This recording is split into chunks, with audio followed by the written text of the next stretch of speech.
ஆவியினாலே நீங்க சரீரத்தின் செய்கைகளை அழிக்கணும்.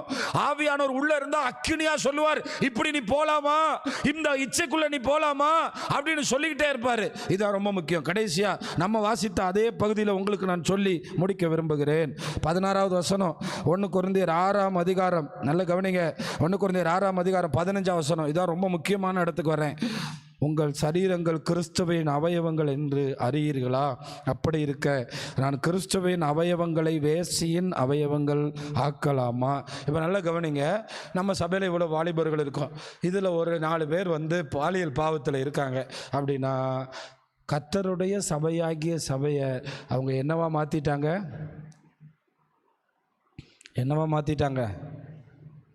அதுலேயும் திருவிருந்தில் பங்கெடுக்கிறாங்க. கர்த்தருடைய சரீரத்தில் ஒன்றை பிச்சு அவங்க புசிக்கிறாங்க. அதே ஆள் பாலியல் பாவத்தை செஞ்சால் கடவுளுடைய உடம்ப என்ன உடம்பு ஆக்கிட்டு நீங்கள் பந்தியிலையும் பங்கெடுத்துட்டு போகிறீங்கன்னா ஆண்டவரை நீங்கள் வேசி ஆக்குறீங்க. நீங்கள் வேசி ஆனது இல்லாமல், ஏன்னா நீங்கள்லாம் யார்? கிறிஸ்துவின் சரீரம். அப்போ இந்த பாவத்தோட காரியத்தை நல்லா புரிஞ்சுக்கிறங்க. அதிலே நான் என் பிள்ளைங்களுக்கு காலையில் சொல்லிக் கொடுத்தேன். இந்த ஓரினை சேர்க்கை, பெண்ணோடு பெண் தவறு செய்வது அதுவும் தடை செய்யப்பட்டது வேதத்தில். ஆணோடு ஆண் சேருவதும் தடை செய்யப்பட்டது. திருமணத்துக்கு முன்பான உறவும் தடை செய்யப்பட்டது. கல்யாணம் ஆன பிறகு இன்னொரு நபரோடு உறவு கொள்வதும் தடை செய்யப்பட்டது. புரிஞ்சிருச்சா? இந்த 4 உறவுகளும் தேவனுடைய பார்வையில் மோசமானது. கல்யாணம் பண்ண போகிறவனைத்தான் அப்படின்னா ஒரு வீடு கட்டினா கூட பிரதிஷ்டை பண்ணி தான் குடியேறணுமா. ஆனால் இந்த உடம்பு தான் புதிய ஒரு மேனியை தரப்போகுதுன்னு நம்புகிறவங்க கல்யாணத்துக்கு முன்னாடி உறவு கொள்கிறத தேவன் அனுமதிக்க மாட்டார். இப்போ 4 காரியம் சொன்னல. எந்த பாலியல் செய்யக்கூடாது? கல்யாணத்துக்கு முன்னாடி செய்யக்கூடாது. கல்யாணம் பண்ண பிறகு செய்யக்கூடாது. கல்யாணம் பண்ண பிறகு சொந்த மனைவி சொந்த புருஷனோட மட்டும்தான் வாழ்க்கை. அதுக்கு அடுத்து அந்நிய நபர்களோடு வாழ்க்கை நடத்துவது தேவனுக்கு உகந்தது அல்ல. ஆணோடு ஆண். அதான் இப்போல்லாம் அதிகமான பாவம் நீங்கள் பார்க்குறீங்களா இன்ஸ்டாகிராமில். இது ஆண்டவர் அன்னைக்கே எழுதிட்டார். எங்கே? ஆதியாகமம் 19, நியாயாதிபதிகள் 19 அங்கே எழுதிட்டார். வேணா இதே அதிகாரத்தில் யாரெல்லாம் பரலோகத்துக்கு போக மாட்டாங்க கேட்டுக்கிறங்க. 9ஆம் வசனத்தில் பாருங்கள். வேசி மார்க்கத்தார், விக்கிரக ஆராதனைக்காரர், விபச்சாரக்காரர். யார் அவங்க? ஆமாம், விபச்சாரக்காரங்க திருமணத்துக்கு அப்புறமா போய் இந்த தவறில் போகிறது. அது அவங்க சந்ததியே சபிக்கப்பட்டு போகும்னு நீதிமொழிகளில் இருக்குது. அவன் சொத்தெல்லாம் புறத்தையார் தின்றுவான். அதாவது அவன் பெத்த மகனுக்கு சோறு கூட வாங்கி கொடுக்க மாட்டான். வப்பாட்டியினுடைய பிள்ளைக்கு பிரியாணி வாங்கி கொடுப்பான். எப்படி சொல்கிறது புரியுதா? சொந்த மகனுக்கு சோறு வாங்கி கொடுக்க மாட்டான். வப்பாட்டியோட பிள்ளைக்கு என்ன வாங்கி கொடுப்பான்? அதனால் இவன் அழுதுகிட்டே இருப்பான். இந்த பாவத்தினுடைய கொடுமையை உங்களுக்கு கொஞ்சம் பேசுகிறேன். அவன் அழுவான், சொந்த பிள்ளை அழுவான். அப்போ எங்கள் அப்பா எனக்கு எதுவுமே வாங்கி தர மாட்டார். அங்கே போயிட்டுருக்கும் பணம் வீணா. அதனால தான் ஆண்டவர் இந்த பாவத்தை ரொம்ப சாடுறாரு. வேசி மார்க்கத்தார், விக்கிரக ஆராதனைக்காரர், அதில் விபச்சாரக்காரர், சுய புணர்ச்சிக்காரர், ஆண் புணர்ச்சிக்காரர், இவங்க எவனுமே பரலோகத்துக்குள்ளே வர முடியாது. உங்களுக்கு புரிகிற மாதிரி சொல்கிறேன். அதனால் நீங்கள் எல்லோரும் இதிலிருந்து விடுதலை பெறதுக்கு தேவன்கிட்ட கிருபை கேளுங்க. இந்த சரீரம் பால் மாடு உற்பத்தி பண்ணுறது போல் இந்த காரியங்களை உற்பத்தி பண்ணி உங்களை சீக்கிரமே சாவடிச்சிடும். நான் பார்த்தவரை தண்ணி அடித்தவனுக்கு கூட ஆயுசு 50க்கு மேலே போகுது. பாலியல் பாவத்தில் மாட்டினவனுக்கு 50க்கு மேலே போகிறது ரொம்ப அபூர்வம். எழுதி வச்சுக்கிறேன். தன்னைத்தானே கெடுத்துக்கிறான்ல மதுபானத்தினால, அவன் கூட கொஞ்சம் வாழ்கிறான். ஆனால் இந்த பாலியல் பாவத்தில் போகிறவன ஆண்டவர் பயங்கர கடுமையாக எச்சரிக்கிறாருங்கிறத நீங்கள் கொஞ்சம் உற்று பாருங்கள்.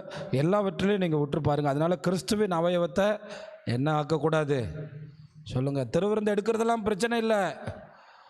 அதனால தான் உங்களில் சிலர் வியாதியஸ்தர்களும் செத்தும் போகிறாங்க. இதை நீங்கள் எப்படி படிக்கிறீங்க? உங்களில் சிலர் வியாதியஸ்தர்களாகவும் உங்களில் சிலர் நித்திரை அடைந்தவர்களாகவும் ஆனீர்கள்.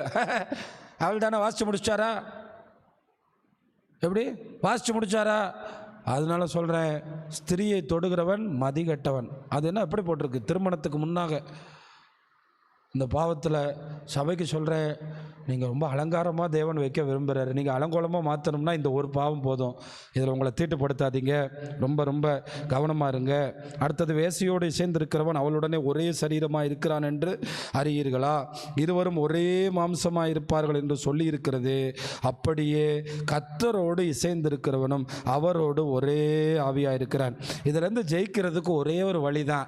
சும்மா ஞாயிற்றுக்கிழமை உட்காந்துட்டு பைபிளை படித்தேன், வந்து பரிச்சை எழுதினேன், போனேன் இல்லை. தேவனும் நீங்களும் ஒட்டிருங்க. தேவனும் நீங்களும் எசைஞ்சிருங்க. தேவனும் நீங்களும் இணைஞ்சிருங்க. எப்படி ஒரு மோசமான, அதாவது ஒரு மோசமான மரத்தில் நல்ல மரத்தோட கிளையை கட்டின உடனே அப்படியே அந்த நல்ல மரமாக அது காக்கிது பாருங்க. அடி ஏதோ தெரியாது, அது என்னன்னே தெரியாது. ஆனால் மேலே நல்ல மாமரத்தை கட்டிட்டாங்க. இப்போ தலைஞ்சு வர்றது சூப்பர் மல்கோவா மாம்பழம். ஏன்னா நீங்கள் கட்டப்பட்டது யாரோட சொல்லுங்கள். அதனால் இந்த பாவத்தை ஜெயிக்கணும்னா சும்மா நானுமே நேசிக்கிறேன் எசைஞ்சிடணும், போய் ஆண்டவரோட ஒட்டிடணும். ஆண்டவரே, இந்த பாவம் என்னுடைய எதிர்காலம், எனக்குடைய பிள்ளைங்க, என் சந்ததி, எனக்கு வரப்போகிற ஆசீர்வாதம் எல்லாத்துக்கும் இது என்னை கெடுத்துரும். இந்த பாவத்தை எனக்கு வேணாம் ஆண்டவரே. நம்ம படிக்கிறதுக்கு கவனமாக இருக்கிறோமோ இல்லையோ, இந்த பாவம் எனக்கு வேணாம். இந்த பாவத்தில் நான் விழுந்துடக்கூடாது. இது என் மகிமையை, என் மேன்மையை கெடுத்துரும். அதனால் தானியேல் வேண்டிக் கொண்ட மாதிரி வேண்டிக் கொண்டு, தேவனால் பிறந்த உங்கள் அப்பா ஆண்டவர்னு சொல்லிட்டு அப்பா பிதாவின் பாட்டு பாடுறது மட்டும் இல்லை, உங்களை இப்படிப்பட்ட காரியங்களிலிருந்து காப்பாற்ற வேண்டும்.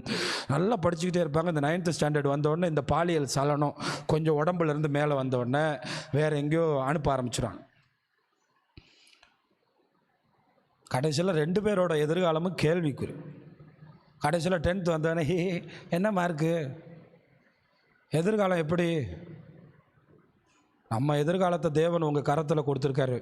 அதுக்கு இந்த பாவத்தை நீங்கள் எல்லோரும் காலில் கீழே போட்டு மிதித்து தூக்கி எறிஞ்சு, ஆண்டவரே இதிலேருந்து ஜெயிக்க எனக்கு கிருபைதார், உம்மோடு நான் இசைகிறேன், உம்மோடு இணைகிறேன், உம்மோடு நான் இன்னும் இசைஞ்சிருக்கிறேன். அவரோடு இசைந்திருக்கிறவன் அவருடனே ஒரே ஆவியாக இருக்கிறான்.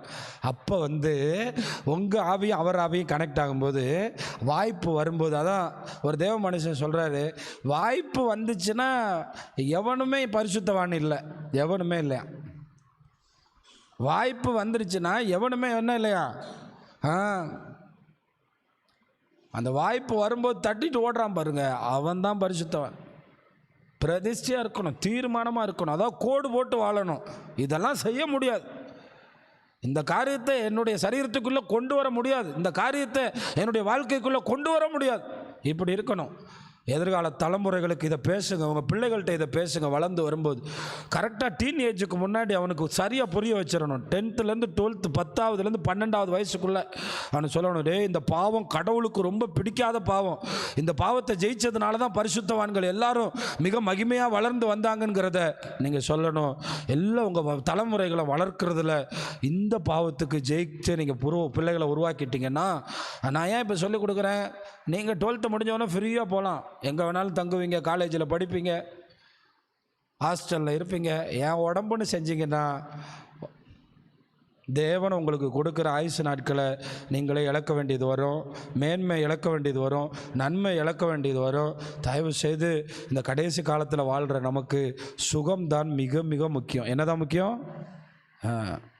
இந்த சரீரத்துக்கு காவலாக அவர் இருக்கணும்னா, இந்த சரீரம் அவர் தந்ததுன்னு நம்புறீங்கன்னா, இந்த சரீரம் உயிர்த்தெழுதல்னு நம்புறீங்கன்னா, இந்த பாவத்தை இதுவரை இந்த பாவம் உங்களுக்கெல்லாம் வந்துருந்துச்சுன்னா, நான் நிறைய அண்ணன்மார்கள் எனக்கு சொல்கிறாங்க, அண்ணே நம்ம சபையில் உள்ள பிள்ளைங்க பைக்கில் போகிறாங்கண்ணே, அண்ணே அங்கே பார்த்தேனே இங்கே பார்த்தேனே அப்படின்னு. இந்த சபையை விட்டு போனவங்களும் நிறைய பேரை அப்படி தான் வாழ்கிறாங்க. அவங்களுக்காவது வேலை இல்லை, உங்களுக்கு ஒரு சபை இருக்குது, உங்களுக்கு ஆண்டவர் ஒரு கட்டமைப்பை கொடுத்துருக்கார், உங்களுக்கு ஆண்டவர் ஆலோசனையை கொடுக்குறார். நீங்கள் ரொம்ப ரொம்ப கவனமாக இருக்கணும். 4 பசங்களை பார்த்த உடனே ஏதோ நான் பெரிய ஆள்னு இங்கே ஸ்டேட்டஸ் வச்சு தங்களை வெளிப்படுத்துகிறாங்களாம். இதெல்லாம் உங்களை வெளிப்படுத்துகிற இடம் இல்லை, இது தேவனை மட்டும்தான் வெளிப்படுத்துறதுக்கு இந்த வாழ்க்கையை தேவன் கொடுத்துருக்கார். அப்படி தானேப்பா, புசிச்சாலும் குடித்தாலும் எதை செய்தாலும் அப்படி தான் நான் பார்க்குறேன். அதுவும் இன்றைக்கி இங்கே உட்காந்துட்டு நான் உங்கள் ஸ்டேட்டஸ் எல்லாம் பார்த்தா சினிமா பாட்டு தான் வருது. அதிலிருந்தே இன்னும் விடுதலை வரல. எப்போ நீங்கள் இயேசுவோட இசைய போகிறீங்க? எப்போ நீங்கள் ஆண்டவரோட இசைய போகிறீங்க? இதெல்லாம் குப்பைன்னு தோணாதா உங்களுக்கு? அதனால் தம்பிமார்களா,